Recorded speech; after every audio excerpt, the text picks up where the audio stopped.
Hey everyone, it's me, Chris from Body Nova Fitness Coaching. Sorry I took a little bit of a break from these videos and things like that. I did some writing of some programs to fix some problems I saw. I'll talk about that more in another video there. But what I want to talk to today is how to help you manage your macros because you know when we're trying to fix our nutrition program to lose weight, we're trying to fix it to gain muscle, whether it's just calories or even macros, in order to fix these problems, we have to have some sort of way to quantify or some sort of way to figure out where we're at and if we're going somewhere and also if we're not going somewhere, how can we fix it? So, if you're, following people on social media and stuff like that, they'll talk a lot about macros and what macros is short for macronutrients, basically proteins, carbs, and fats. Now, of course, with any of these, calories is king, okay? But, because you have a lot of individuality in how people respond to these nutrients or amounts of these nutrients.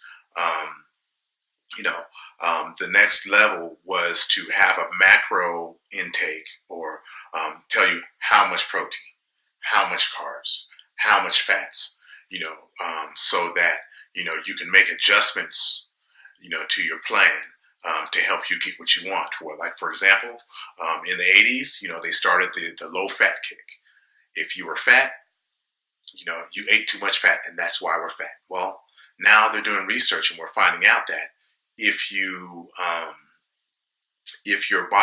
fat intake is less than 20% of your diet, you're going to have problems like, for example, with lowering testosterone levels, which women would say, "Oh, that's not important for me. I'm a woman." No, you have testosterone too, and part of that also is your ability to recover from workouts and your well-being and things like that. So that's a way that macro counting the fat macro is important.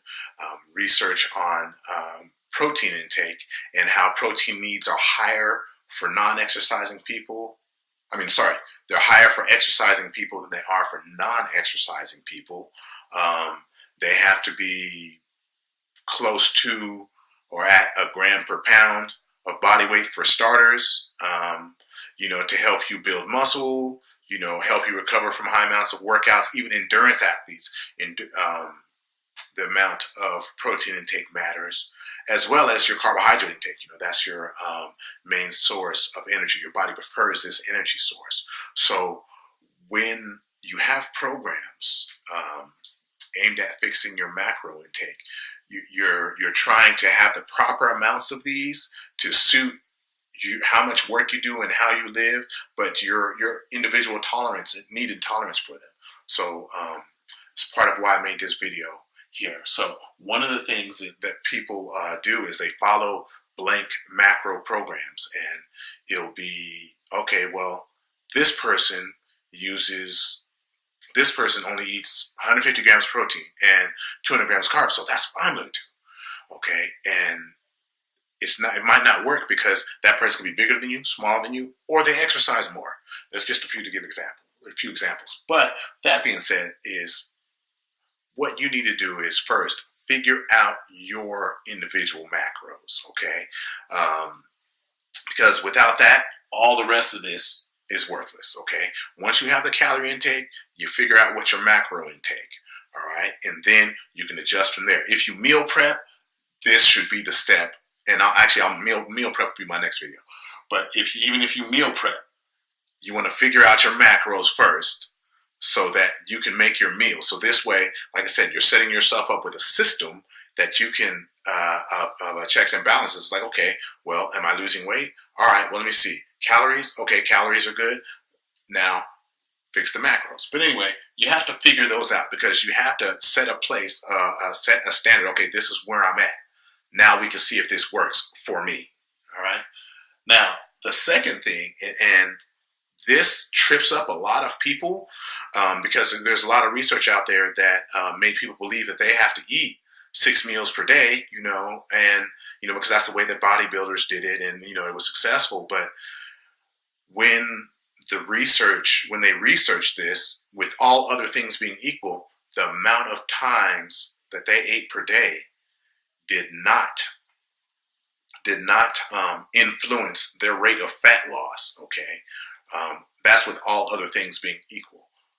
But with that being said, is you don't have to be guilted into having to eat 6 times per day, but you have to figure out how many times you'll realistically eat a day. So a lot of people, actually, I took over a good amount of clients from a trainer once who unfortunately had to leave that place very quickly, and he had them eat 6 solid food meals a day, which for the bodybuilder and him, that's doable. That's the way of life. That's what he's going to do, and he's going to be his best to make it happen. For normal people, that I would deal with, that may not be realistic. So you want to figure out how many times you eat a day realistically without the influence or the guilt of the social media gods raining hell upon you because you don't eat 6 times per day or whatever they deem, however many times they deem fit. So you want to figure out how many times you eat per day, and then that leads you to the next one. So let's just say I'm going to eat 5 times per day, 5 times a day. And let's say my protein intake and my carb intake is 200 grams.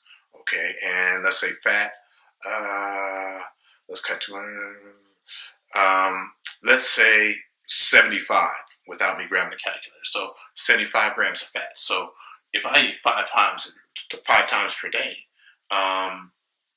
in a perfect world where you have everything divided up nice and evenly, okay, that's going to be about 40 grams of protein. It's going to average out to 40 grams of protein, 40 grams of carb, and about 15 grams of fat per meal, okay? The reason why I say that is because what some people will do is, and I had one, and their breakfast would be cheese and crackers. And it's just like, okay, well, cheese and peanut butter, peanut butter and crackers. Peanut butter and crackers, and it's just like, okay, well, how many grams of protein? Okay, well, that's the way you have that measured, that's 12 grams of protein. Well, the protein goal was 150, and they didn't want to eat more than 3 meals a day, which included that breakfast. So how this becomes important is if you're off of your target or your average, you have to make it up on the back end. So with those 12 grams, okay, and only eating 3 times per day, and the goal was 150, now you're in a whole 38 grams. So over your next 2 meals, you have to make up for those 38 grams. So if you're not willing to eat another meal per day, you have to eat an extra 16 grams of protein or whatever it is over the next 2 meals, which is already whoppingly high at 50 grams per meal in this case. So you're making it more unrealistic, where you want to look for the opportunities to fix that. Even if it was as much as, okay, well, between breakfast and lunch, I'm going to have some Greek yogurt mixed with peanut butter, a cup of Greek yogurt mixed with 2 tablespoons of peanut butter, and then I'll have my normal apple or whatever. But anyway, just that little bit, you've added 18 grams of protein just with that extra meal, and you've chopped this down more. Okay, so it's more procedural for making you hit your target, than it is just splitting them up evenly just to have them evenly. If you make it smaller on one end, you got to make it bigger at the other end.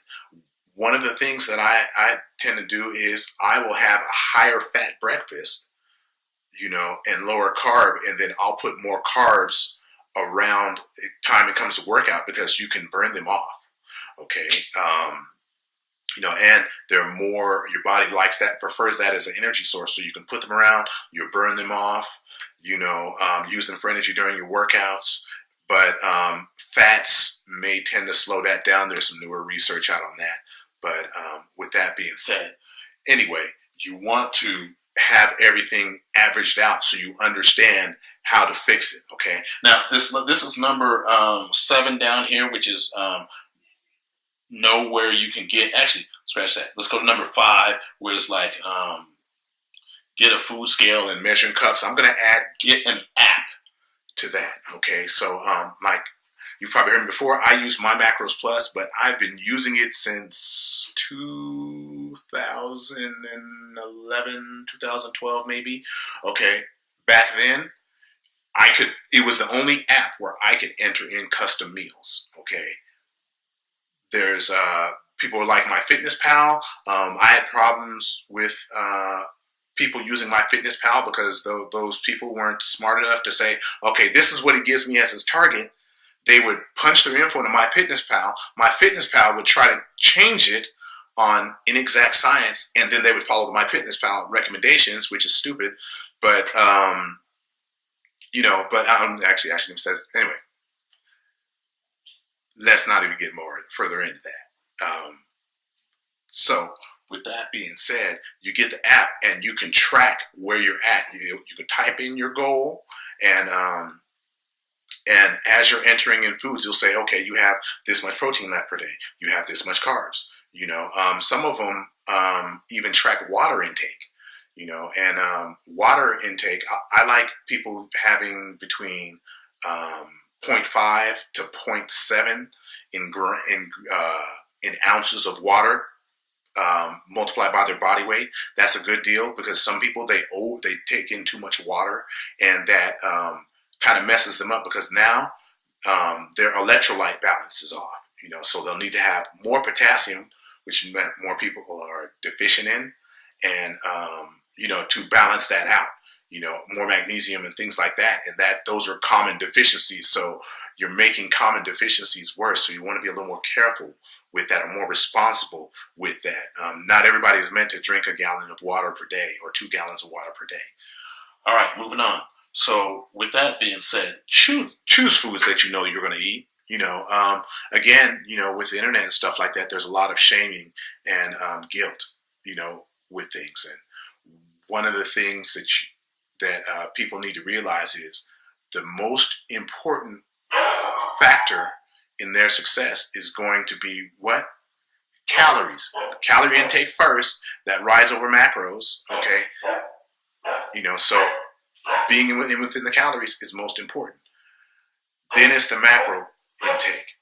Then it's maybe, the nutrient contents of the foods and things like that. Because if you have nothing but good foods and you overeat, you're not going to lose weight. If you have nothing but good foods or good weight gaining foods and stuff like that, and you don't eat enough, you're not going to gain muscle. It's simple to that, in that degree. You're going to make things a lot more difficult. Okay, so you want to choose foods that you'll eat, even though you might have to keep them in balance. Lately I've been having a high protein waffle with cream, heavy cream. Actually, it's whipped cream, but it's whipped cream. We make it from heavy cream, and then I add strawberries. Okay, now would I much rather have them with syrup? Yeah, but that would knock me off my targets. That will make it to where later in the day I can't have carbs that would be more helpful for my plan. So, with that being said, but I will eat those foods, but I have to change it to make sure that I stay in balance. And that's kind of where it is with number 4, okay? We already covered the food scale and the measuring cups and things like that. And this gets a sore spot for people because they don't want to be responsible for measuring. They just think, okay, I could eyeball it. I have yet to ever, in my 23 years working as a personal trainer, I have never met someone who can be accurate. I would say even within 10%, without somebody, because you have meal prep services now, without somebody weighing and measuring their food, okay, or having been weighing and measuring their food for a long time, so they could sort of get used to it. have an understanding of how much they're eating. You know what I mean? There's an education process that goes with weighing and measuring your food, because then you get an understanding of how much of this you're eating or how little of this you're eating, and and how that can help you, how you can change that to help you get your goal. So you're going to want measuring cups, food scale. Go digital. I get digital ones at Target for what, 11, $12, and so you can be precise. And I'm American, I'm lazy, I keep mine on ounces, but you can, most of them also switch over to grams, in case you're on that international thing, which is fine. Okay, but anyway, as you're tracking, you really genuinely know what you're eating. Most common mistake I see people say is they're just eating good foods, and they're saying, "Oh, I'm eating this amount, or I'm eating that amount," and they really have no idea of where they're at. Okay, so make sure you take care of the measuring if you're going to get on a macro program. Okay. That being said, track your food intake as the day goes by, so you know where you stand. Okay, so if you're doing that, you know that, okay, well, I had a lot of fat at breakfast, so I got to have less fat at the end, less fat at the end of the day. And because I work out at night, for me personally, that winds up being more higher carb, lower fat. Okay, and then you know what you need to fix. It's like, okay, well, I'm kind of lax on some fat. Well, let me throw a little bit of fish oil down. Let me have a tablespoon or two of peanut butter, something like that. So anyway, when you have this, when you go through these basics, you'll always know where you stand, so you can figure out what's working and what's not working. So then you can go through your checklist. Okay, is it calories? Okay, am I eating too many calories? Or it's working, and then it stops to work. Then you fix your calories, or you might change up your macro intake. You might have earned back some carbs, so you increase your carbs. Things like that. I also tend to change macros based on where people are at and how much activity. So if somebody is trying to lean out and they're increasing their work, you may need to give them more carbs. Boom, you got a reference point. You can easily change that. So this is where, if you're playing the macro game, this helps you. And then if you're food prepping and getting serious about it, some of these will also set up that. And I'll talk about meal prepping in another video.